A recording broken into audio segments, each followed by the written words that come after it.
A busca por Lisa Holm foi a maior busca por pessoa desaparecida na história de Skövde, se não da Suécia.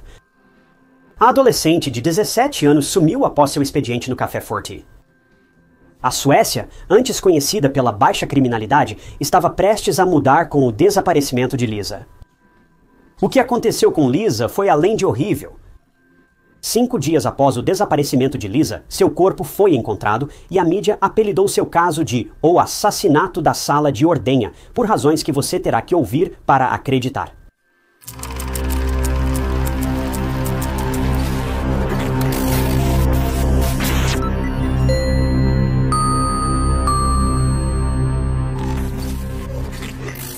Bem-vindo ao True Crime Stories. Se você é novo aqui, eu sou seu anfitrião, Ty Knotts, e eu posto novos documentários de crimes reais toda semana, então se você gosta desse tipo de coisa, e vamos ser honestos, se você está assistindo este vídeo, você provavelmente gosta. Então, certifique-se de apertar o botão de inscrição. Não custa nada, apenas te mantém atualizado com todos os meus futuros vídeos. Lisa Holm nasceu em Skövde, Inglaterra. Lisa sempre gostou de viajar e ela queria estudar no exterior, na Austrália, e ela era definida como uma pessoa gentil, animada, positiva e amorosa. Ela era muito prestativa com outras pessoas e ela amava a ideia de ser independente. Foi por isso que Lisa começou a trabalhar em vários empregos de meio período, ainda adolescente, para ganhar algum dinheiro. Semanas antes dos eventos de hoje, Lisa começou a trabalhar em um café em Blomberg. O café ficava a 40 minutos de sua casa e seus pais a levavam e buscavam do trabalho diariamente. Por ser o primeiro trabalho de Lisa tão longe de casa, seus pais insistiram em levá-la e buscá-la para ficarem tranquilos. Mas em 7 de junho de 2015, apenas algumas semanas após Lisa começar a trabalhar no café, ela estava confiante de que agora poderia ir trabalhar sozinha. Mas, tragicamente, o primeiro dia em que Lisa ganhou sua independência seria o seu último.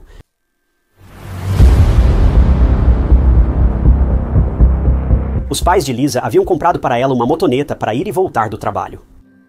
Embora seus pais estivessem um pouco apreensivos em deixá-la ir trabalhar sozinha, eles sabiam o quanto era importante para Lisa vivenciar isso por conta própria. Então, no dia 7 de junho de 2015, Lisa pegou suas coisas, subiu em sua motoneta e foi para o café sem problemas. O café estava movimentado, as pessoas entravam e saíam e o tempo voava. Antes que Lisa percebesse, o relógio marcou 6 da tarde. E era hora de arrumar tudo, e Lisa mandou uma mensagem para o pai um pouco antes das 6:30, dizendo que estaria em casa em breve. Em Skövde, os pais de Lisa ficaram felizes e aliviados que sua filha tinha se libertado do trabalho e estava voltando para casa. Eles estavam gratos que as coisas tinham passado sem incidentes, mas isso não seria o caso por muito tempo. Tempos depois, quando o pai de Lisa atendeu uma ligação dela, notou algo estranho do outro lado da linha. O pai de Lisa continuou chamando seu nome, mas ouviu pessoas ao fundo e portas de carro abrindo e fechando com força antes da chamada ser desconectada. O incidente deixou os pais em alerta, mas atribuíram a uma ligação acidental. Talvez Lisa estivesse a caminho e seu telefone discou acidentalmente, então esperaram por ela voltar para casa. Mas 40 minutos se passaram, depois 1 hora e depois 2 horas, e Lisa ainda não tinha chegado em casa. Isso foi muito perturbador para a família de Lisa. A viagem de Blomberg deveria durar cerca de 40 minutos. Talvez 50 se Lisa estivesse atrasada, mas agora já se passaram quase 3 horas e Lisa não havia chegado em casa. A família de Lisa ligava constantemente para ela enquanto esperava aflita. Eles estavam certos de que Lisa havia sofrido um acidente após esperar mais do que o necessário. O pai de Lisa viajou de carro até Blomberg. Ele estava dirigindo devagar, esperando encontrar Lisa na estrada, a caminho de casa.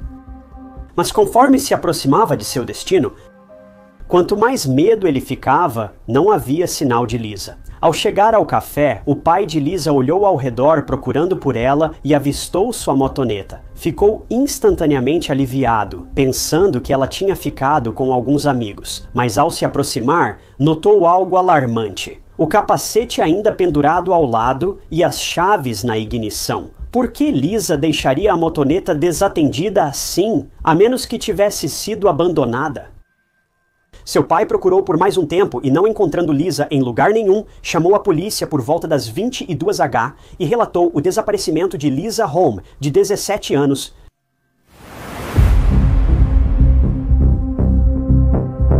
Enquanto a polícia estava a caminho, a mãe de Lisa ligou para o dono do café, que também chegou ao local. Em pouco tempo, e começou a procurar pela jovem funcionária. O dono do café afirmou que seus funcionários já haviam encerrado o expediente. Já passava das 9 da noite e Lisa não estava em lugar nenhum para ser encontrada. E sua motoneta parecia abandonada. Não era como se a motoneta não estivesse funcionando ou tivesse quebrado, ela estava funcionando como uma máquina bem lubrificada. E não fazia sentido. Na mente de ninguém, por que Lisa abandonaria voluntariamente seu veículo e iria para outro lugar quando a polícia chegou? Eles logo concluíram que Lisa provavelmente foi sequestrada, algo raro na Suécia. Mas eles tiveram que considerar todas as possibilidades no desaparecimento da jovem. O café onde Lisa trabalhava era isolado e situado em uma pequena vila, mas não era um local com alta criminalidade. Era pacífico e tranquilo. A polícia iniciou buscas nas proximidades com o auxílio de cães farejadores. Eles foram de porta em porta perguntando se alguém tinha visto Lisa e verificaram as áreas vizinhas que pareciam suspeitas. Eles também indagaram se alguém tinha visto ou ouvido algo estranho, mas até então não havia nada. Lisa desapareceu no ar e ninguém a encontrava. Como já passava das 23h, a polícia decidiu interromper as buscas até a manhã seguinte. Enquanto isso, amigos e familiares de Lisa compartilharam nas redes sociais sobre seu desaparecimento, buscando pistas para descobrir o que aconteceu com ela. Na manhã seguinte, a busca policial foi retomada e um homem apresentou algo. Ele trabalhava em um celeiro em frente ao café e notou uma luva de motociclista no chão de um dos quartos. O homem entregou a luva à polícia e os investigadores pediram aos pais de Lisa para identificá-la. A resposta foi uma revelação perturbadora. A luva descartada era mesmo da Lisa, que está desaparecida. Mas por que a luva dela estava tão longe neste celeiro? O que Lisa estava fazendo lá? A polícia acreditava que ela não foi voluntariamente, e era possível que tivesse sido levada contra sua vontade, reforçando a teoria do sequestro. A busca por Lisa foi enorme. Foi a maior busca por desaparecido conduzida por voluntários na história sueca, com centenas aparecendo diariamente, procurando em vários locais por Lisa. Realizaram até buscas aéreas, com todos determinados a encontrá-la. Logo, a polícia, assim como os voluntários, começou a encontrar algumas pistas alarmantes. A polícia vasculhou uma estrada lateral perto do café e rapidamente encontrou recibos, uma tela de telefone quebrada, uma capa de telefone, entre outras coisas.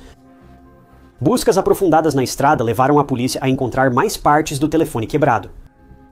Os pais de Lisa reconheceram o telefone, ou partes dele, e a capa como sendo de Lisa.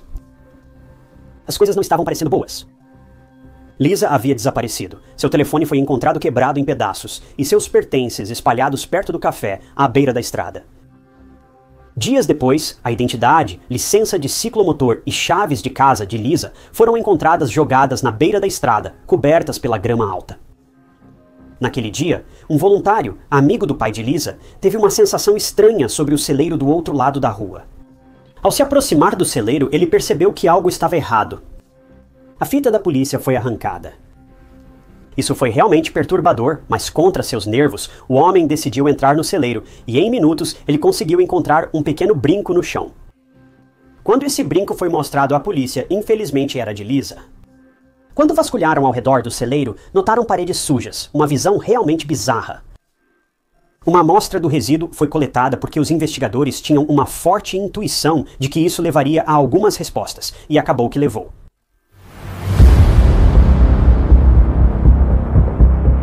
A organização local sueca Missing People também se juntou à busca por Lisa, vasculhando um celeiro e outros edifícios próximos ao café.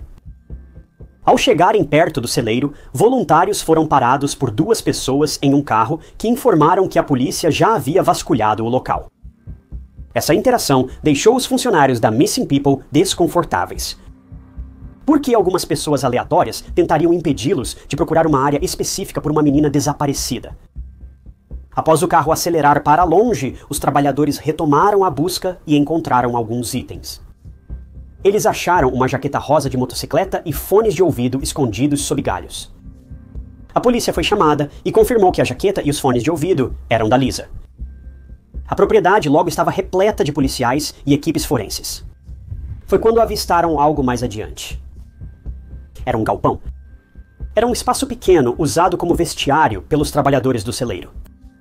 Também parecia que alguém tinha estado no galpão recentemente. O galpão estava cercado por grama alta, mas a grama que levava até a porta parecia recém-pisada. Então a polícia decidiu investigar o galpão de trabalho também. Mas assim que entraram no galpão, foram atingidos por um odor perturbador e rançoso. Era um pesadelo lá dentro. Eles não precisavam de mais confirmação de que algo ruim havia acontecido ali. Ao olhar ao redor, os detetives focaram seus olhos em um agrupamento de armários contra uma das paredes. A maioria deles estava vazia e fechada, enquanto um estava cheio até a borda e bem aberto. A polícia verificou todos os armários um por um, mas quando chegaram ao armário cheio, eles removeram as roupas e itens diversos dentro, e o que eles viram literalmente fez com que saltassem de sua pele. Eram policiais. Eles já tinham visto coisas muito piores, mas isso era horrível. Dentro do estreito e pequeno espaço do armário estava o corpo da jovem Lisa Hall, de 17 anos. Ela estava parcialmente vestida e alguém usou uma corda para acabar com sua vida. A busca por Lisa terminou da pior maneira possível, porque ela havia sido atacada tão brutalmente por um agressor e agora ela se foi. Sua família foi imediatamente notificada da descoberta e dizer que eles estavam absolutamente chocados era um eufemismo. Seus pais estavam desesperados. Pela primeira vez, Lisa queria ir ao café sozinha e provar aos pais que nada de ruim aconteceria. Mas o oposto literal aconteceu, e em uma cidade tranquila, segura e aconchegante. Você consegue imaginar como os pais de Lisa devem ter se sentido com o grande número de "se" passando por suas mentes? E se eles tivessem convencido Lisa a deixá-los levá-la para o trabalho, apesar dela dizer o contrário? Aquela ligação telefônica que o pai de Lisa recebeu, tudo isso foi tão assustador e de partir o coração.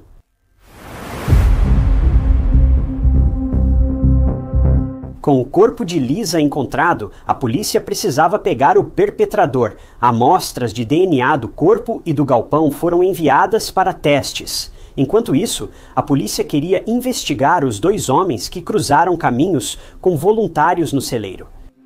Aqueles que afirmaram que a polícia já havia investigado a área. Após certa insistência e pressão, a polícia descobriu a identidade dessas pessoas. Eram nativos da Lituânia, Nereus de 35 anos, e seu irmão. Na verdade, eles nem mesmo falavam sueco. Se comunicavam em inglês, a mesma língua usada pelos homens com os voluntários. Curiosamente, os 2 irmãos trabalhavam no mesmo celeiro que ficava bem em frente ao café onde Lisa trabalhava. Ademais, a estrada lateral onde os pertences de Lisa foram achados era a mesma que levava à residência dos irmãos. Os 2 irmãos moravam com a esposa de Nereus e conversaram com a polícia no dia do desaparecimento de Lisa. O fato de falar em inglês chamou a atenção da polícia. Outra mulher veio a público e disse que um homem que não falava sueco a abordou em um carro e pediu direções em inglês. Ele queria que a mulher entrasse no carro rapidamente para inserir o local no sistema de posicionamento global, mas ela recusou e foi embora. Esses casos atraíram a atenção da polícia, que queria conversar rapidamente com essas pessoas. Ao conversarem com Nereus e sua esposa, eles prontamente os defenderam.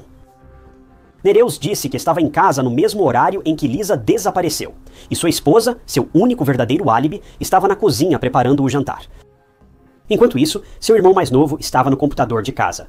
A polícia não acreditou na história, pois pensaram que eles estavam se encobrindo, e não havia como verificar se as histórias eram verdadeiras.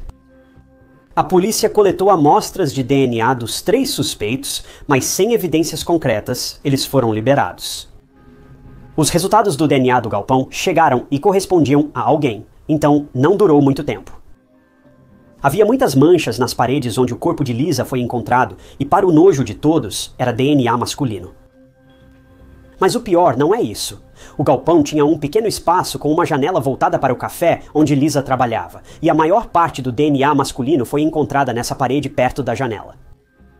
Eu acho que não preciso entrar em detalhes sobre o que isso sugere, mas o DNA encontrado no galpão correspondia ao de Nereus. Então, pelo que parece, Nereus era um pervertido e meio que um voyeur. Ele espionava as funcionárias, incluindo Lisa, da janela do galpão em frente ao café. E lembra daquelas marcas de dejetos humanos encontradas no celeiro? Isso também foi obra do Nereus. A polícia e especialistas em cenas de crime teorizaram que o perpetrador provavelmente teve um surto de adrenalina. durante ou após cometer o crime, e não tinha controle sobre suas funções corporais, e ele se sujou. A prova definitiva foi achada em uma sala adjacente no celeiro. Era usada como sala de ordenha para as vacas, e dentro dela encontraram a mesma corda que foi usada para matar Lisa, bem como o DNA de Lisa e Nereus, por toda a sala e no cano ao qual a corda havia sido previamente amarrada. Na revista do quarto de Nereus, após a descoberta das provas incriminatórias, os detetives acharam fios de cabelo loiro iguais aos de Lisa. Nereus havia sido pego, mas ele e sua esposa ainda se apegavam firmemente à sua história. Eles ressaltaram que tentavam incriminar Nereus, que não estava envolvido no ocorrido com Lisa de forma alguma. Isso foi até a polícia conversar com o irmão mais novo de Nereus, e ele se tornou a eventual queda de Nereus. O irmão mais novo de Nereus não continuou mentindo para a polícia, e revelou publicamente que Nereus não estava em casa quando Lisa desapareceu. De acordo com a esposa e a princípio seu irmão mais novo, Nereus estava em casa entre as 6 e as 8 da noite, na noite de 7 de junho de 2015. Ele saiu após as 20 AH para comprar comida em um posto de gasolina local. Desta vez, o irmão mais novo de Nereus contou uma história totalmente diferente. Ele afirmou que Nereus coagiu seu irmão a declarar a todos que estava em casa das 6 às 8 da noite. E quando ele perguntou onde Nereus realmente estava, seu irmão começou a revelar tudo. Ele disse que Nereus havia desaparecido durante a maior parte da noite, e ele realmente voltou para casa por volta das 7h30 ou perto das 8 da noite naquela noite. Nereus estava desgrenhado, com roupas sujas como se tivesse rolado na sujeira. Ele imediatamente as tirou e colocou na máquina de lavar, um comportamento incomum, pois geralmente apenas as colocava no cesto de roupas sujas. Piorando a situação, a polícia encontrou algo muito perturbador nos eletrônicos de Nereus. Nereus frequentava sites adultos e assistia a vídeos adultos realmente questionáveis, que beiravam a ilegalidade. Embora não houvesse evidências definitivas de Nereus se forçando sobre Lisa durante o ataque, especula-se que ele se divertia vendo as pessoas sofrerem e sentirem dor. Seguindo as descobertas, Nereus foi preso pelo assassinato de Lisa e aguardava julgamento.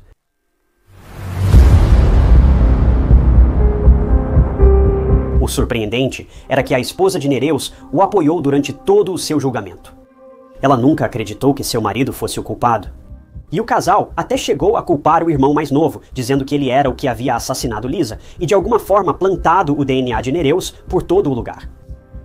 Ninguém estava convencido porque era a única pessoa sem álibi.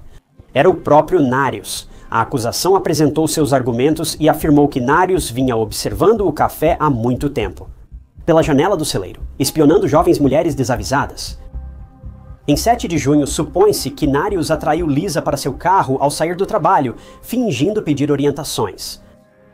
Lisa, de alguma forma, entrou no carro de Nereus, e foi quando ela foi dominada. Nereus então dirigiu até o celeiro, onde ele finalmente terminou a vida de Lisa na sala de ordenha, e se sujou com a excitação distorcida de tudo isso. Acredita-se que ele então carregou o corpo de Lisa em seu carro e dirigiu até o galpão de trabalho, se livrando dos pertences de Lisa na estrada de terra no processo. Ele então enfiou o corpo de Lisa em um dos armários, cobriu-o com roupas e saiu do galpão de trabalho. Tudo isso em 1 hora, o que é aterrorizante pensar. Bem, 5 meses após o assassinato de Lisa, em 17 de novembro de 2015, o veredicto finalmente foi dado.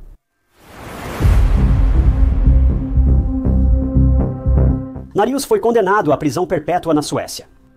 Ele foi preso em uma prisão de alta segurança, mas recorreu para transferência à Lituânia, visando reduzir sua pena. Lá, ele foi finalmente transferido para seu país natal em 2017, e até conseguiu uma sentença menor, tão baixa quanto 15 anos. Mas essa felicidade foi efêmera, porque sua condenação original foi restabelecida no mesmo ano, e ele ficaria atrás das grades na Lituânia pelo resto de sua vida.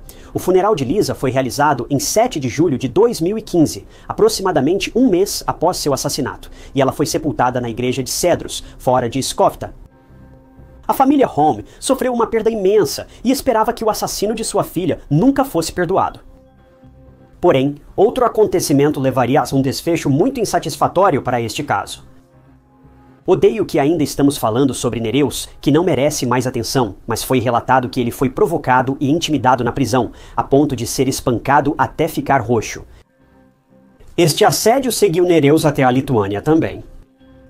Em 3 de abril de 2022, Nereus foi encontrado com uma ferida fatal no pescoço durante uma caminhada na prisão, o que pode ser visto como uma retribuição kármica pelo que fez no passado. Ele não resistiu e morreu a caminho do hospital. É devastador que a família de Lisa tenha tido um gosto de justiça, mas apenas 7 anos após a sentença, eles ficariam sem mais satisfação, pois o assassino de sua filha foi morto por um companheiro de cela. A família de Lisa está completamente desolada. Não só o assassino da filha dela escapou impune, mas também o fato de tudo isso ter acontecido. Para a família em casa, não houve justiça, alívio ou qualquer lado positivo. Eles só encontraram dor após dor. Mas se houver alguma justiça a ser feita, eles podem descansar tranquilos, sabendo que o assassino de Lisa, ele pode ter se safado nesta vida, mas sua punição não será tão leve na próxima.